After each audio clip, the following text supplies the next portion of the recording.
Okay, what do you get if you cross a duck with a plunger? Oh, not really what I was thinking. Might want to pitch that to Nintendo though. Okay, how about a duck, a plunger, and a gun? Quack Shot for the Sega Mega Drive.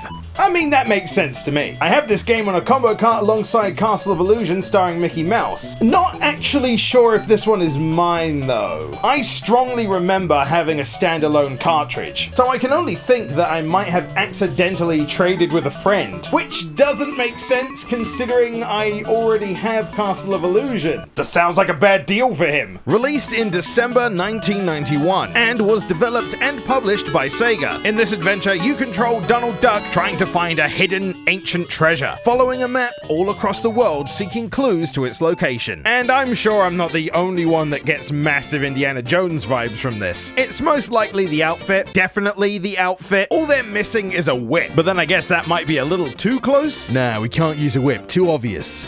What can we use instead? Introducing the amazing wall-climbing, enemy-stunning plunger gun. If you have bad guys blocking your way from reaching the ancient treasure you seek, well, do I have the tool for that oddly specific request. The plunger gun is the environmentally safe way to stun your enemies. Unless you're a boss. In that case, get fucked. With our range of available upgrades, you too can climb walls and hang on to birds. And if you order now, we'll include the popcorn and bubblegum attachments. Cause it was already weird, might as well make it weirder. Yeah, it might be an odd choice at first, but the way they worked it into the game is actually perfect. Not only is this your main form of attack, but with upgrades, it's also how you are able to progress through parts of the level you weren't able to before. Yeah, this game is kind of directionless. I'm not saying it doesn't guide you ever, but you can go to any available level in any order you want, which does mean there might be occasions where you go to a level and simply don't have what you need to progress, so you'll have to explore elsewhere and hope they have what you need. Thankfully, this is made easier by checkpoints given to you when you beat part of a stage. From there, you can call in your plane to pick you up and try a different level, and when you need to return, you start back at the checkpoint. Most of the levels will have an NPC to talk to, or will need you to use an item to progress. And when you have the item you need, often that level will continue onwards, but will not have a checkpoint at the end of that section, usually indicating the last time you need to visit that area. Given you need to do certain events in a specific order anyway, I feel like the game didn't need to be this open, but since it is done like this, it does give you that sense of exploration. And man, what a pretty place to explore. I love the art style of this game, and especially the detail in the environments, and how varied they are too. The use of parallax scrolling is fantastic here. Really makes the desert feel big and open, or the city dense and busy. And hey, Donald ain't looking too bad himself. Lots of detail and really nice animations for certain things, especially when... Damn, boy! He's thick! Not only that, but the music you get to hear along the way is also fantastic. I find myself just sitting at the map screen because I just love how heroic the music sounds.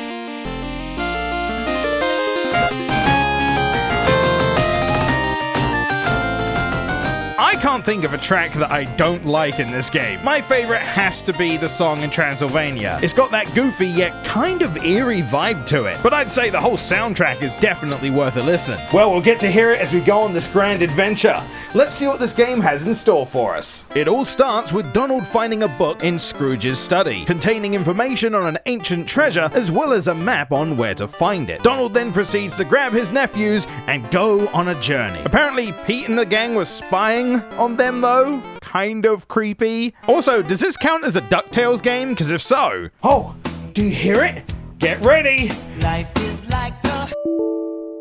No, wait, that would mean Scrooge would have to be lead. You start off with 3 available levels to choose from. Duckburg, a bustling city full of old ladies dropping plants on you. Though this isn't the first stage you're meant to go to, it is a good level to get you introduced to all of the game's mechanics. Enemies that are kind of just in the open, they're easy to shoot. You have the chili peppers, which increase your anger meter. It basically acts as this game's Starman. And of course, a general feel for the controls. But really, that's kind of it. The second choice is Mexico. I really like the upbeat music in this level. The only real additions here is the bird enemy. Get used to seeing them because they're everywhere. And lastly, Transylvania. This place has instant death water and bats. Yeah, this one's not a good one to start on. So, at the end of Mexico, you are told you need the hero's key to get inside the temple. Turns out the explorers in Duckburg have that key. So let's get the key, open the temple, and slide right in. This temple actually presents us with a lot of challenges that we'll see recurring throughout. Fire traps and precision sliding, as well as using your plunger to stun enemies to use as platforms. Reaching the end, we find Goofy. He gives us an upgrade to our plunger, because he had that for some reason, and some notes which make absolutely no sense right now. If you had gone through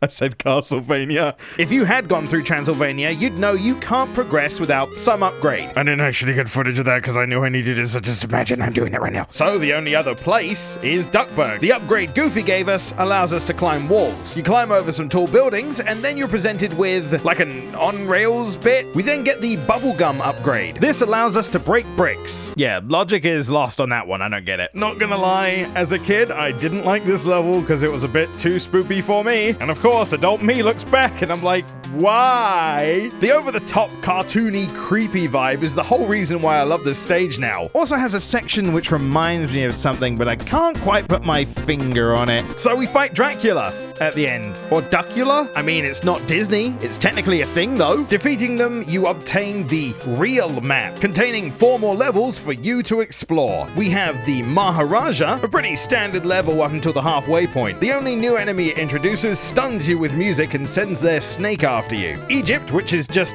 more sand. A Viking ship. I know it's not exactly a pirate level. Guys are hiding in barrels, though, kind of like Pop-Up Pirate. It's close enough, so it gets a thumbs up from me. And the South Pole, which, oh my god. Look, this game can feel somewhat floaty already. I do not need ice physics on top of that. So you'll be going to the Maharaja first. You need to beat the boss here to get the Sphinx tier, but you have to go through this annoying door maze first. Then going to Egypt, we find another temple, which of course we have to enter with style. This one's a bit more difficult than the previous, has a lot more traps. This is also where Goofy's note comes into play. You acquire the fire rod and head back to the South Pole. Once you defrost the Viking ship key, you exorcise the ship, aka fight another boss. A real easy one to break, this one. Literally. And we get the final plunger upgrade, which allows us to mind control birds, which we need to finish up the South Pole. And as soon as we get the Viking journal, Pete shows up having captured your nephews and offers a trade. So of course, we hand it over. And they go right after him to the next level, the hideout. This is where the game is going to put all you've learned so far into one stage. Various traps and enemies from all across the game, which leads up to a boss fight with Pete himself. And again, another easy fight. Sadly, the bosses just aren't the strong point of this. Defeating Pete, you get the journal. And the journal states to reveal the true location of the treasure, you need to dip the map in water. Doing so, we then enter the final level of the game. It starts off fairly similar to the hideout, although it is trying to be a bit more tricky with its platforming now. Halfway through the level, you go inside a temple. Again, really just trying to get across that Indiana Jones vibe, aren't you? Though this one is full of fire, spikes, walls that are trying to crush you, and when you've successfully passed it all, you have a leap of faith. Platforms only appear once you're close enough, just like in Indiana Jones. And then the final boss, which is kind of a pushover, honestly. You bait his attack, dodge the falling rocks, and hit him in the face. If you're quick enough, you can actually get 3 hits in before you have to dodge him again. And that's it! We have won! The treasure is ours, and what is that treasure but a statue? Yeah, that's it.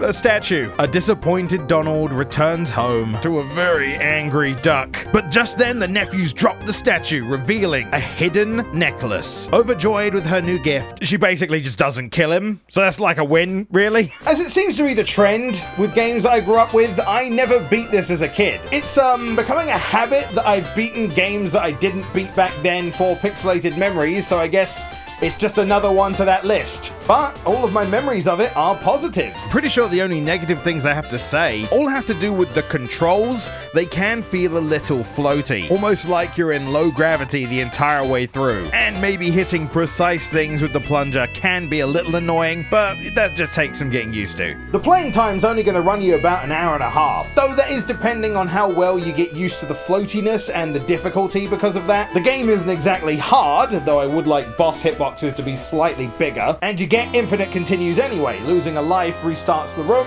losing a continue just restarts the level. And the floatiness you just kind of get used to. Those have been my memories of Quack Shot for the Sega Mega Drive. All in all, pretty damn fun. Have you played it? And if so, what were your thoughts? I'd love to know. Thank you guys for watching. I hope you enjoyed, and I'll see you next time. Hey guys, thanks for watching this episode of Pixelated Memories. A special shout out to my Patreon supporters for being so generous. Also, if you do sub to Patreon, I have a role in my Discord. I've been using that to post like behind the scenes stuff as I do them. Just keep that in mind if you do decide to do it. If you happen to miss my Aladdin video earlier this month, it's available there, and most likely Lion King will be in the other slot. Please like the video if you enjoyed, and subscribe and ring the bell if you're extra awesome. I tried standing shots for this video. I hope it went down okay. Might need to recenter myself. Anyway guys, thanks for watching. I'll see you next time.